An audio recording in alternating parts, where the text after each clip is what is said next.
Srećno detinjstvo počinje u lepom vrtiću. Svakom detetu treba dobra škola. Efikasno lečenje počinje u modernoj bolnici. Bezbedna vožnja počinje metrom dobrog puta. Mirna starost počinje plaćanjem poreza na zaradu.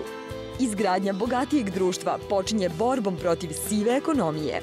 Postupaj odgovorno radi ekonomskog zdravlja. Porez plati da ti se dobrim vrati. Od početka uvođenja elektronskih servisa, Poreska uprava primila je 8 miliona poreskih prijava.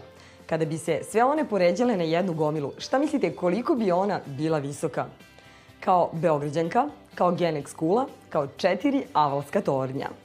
Elektronski servisi Poreske uprave Republike Srbije, dostupni preko portala e-porezi, zapravo predstavljaju skup elektronskih usluga, čime se poreskim obveznicima omogućava da na jednostavniji, lakši, brži i sigurniji način popunjavaju poreske prijave elektronskim putem.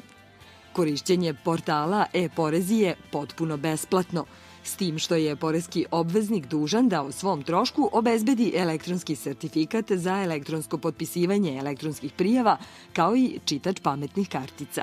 Poreska uprava u prethodnom periodu mnogo je uložila u razvoj svojih elektronskih servisa, ne samo zbog toga što je to njena zakonska obaveza, nego zato što elektronski servisi stvarno donose pravu korist kako Poreskoj upravi, tako i poreskim obveznicima.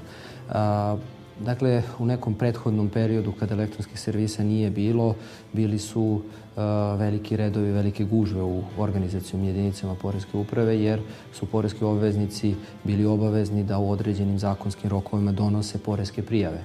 Te poreske prijave su naše kolege morale da unose u sistem i to je zahtevalo jedno veliko vreme administriranja. Elektronski servisi upravo imaju za cilj da to otklone i oni su to uspeli.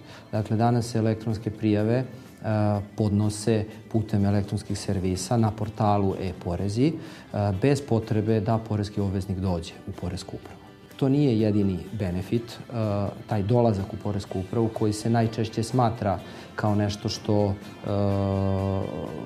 je najveći napredak po pitanju elektronskih servisa. Međutim, elektronska validacija poreske prijave prilikom predaje na portalu je nešto što Poreskoj upravi takođe mnogo znači. U sistem ne može više da uđe pogrešna prijava. Parametri koji mogu da se iskontrolišu, kontrolišu se odmah prilikom predaje te prijave na portalu i ukoliko ona nije ispravna, ona se istog momenta vraća poreskom obvezniku da ispravi tu grešku. Ja koristim i želim da pohvalim kao građanin zemlje servis plaćanja poreza. Ja sam porez prijavila elektronski, ja sam napravila grešku, elektronski sam dobila opomenu da ne treba da ispravim, dobila sam novo rešenje elektronskim putem, elektronski sam platila porez, dobila sam elektronski opomenu da nisam platila u punom iznosu, tu bih mogla da se žalim na kvalitet servisa, ali hoću da kažem u zaista kratkom roku ja sam završila nešto što sam plaćala kazne, jer sam kasnila. I zaista sam zadovoljna s te strane. Neke od osnovnih prednosti korišćenja elektronskih servisa su pre svega mogućnost podnošenja poreske prijave 24 sata dnevno, 7 dana u nedelji sa bilo koje geografske lokacije.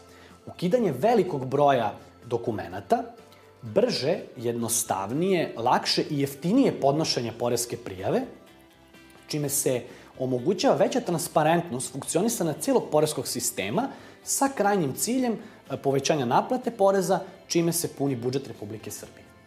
Dugujemo vam još i odgovor na postavljeno pitanje. Poreska uprava je od početka uvođenja elektronskih servisa primila toliko poreskih prijava da kada bi sve one bile odštampane samo na po jedan list, ta gomila bila bi visine 4 avalska tornja.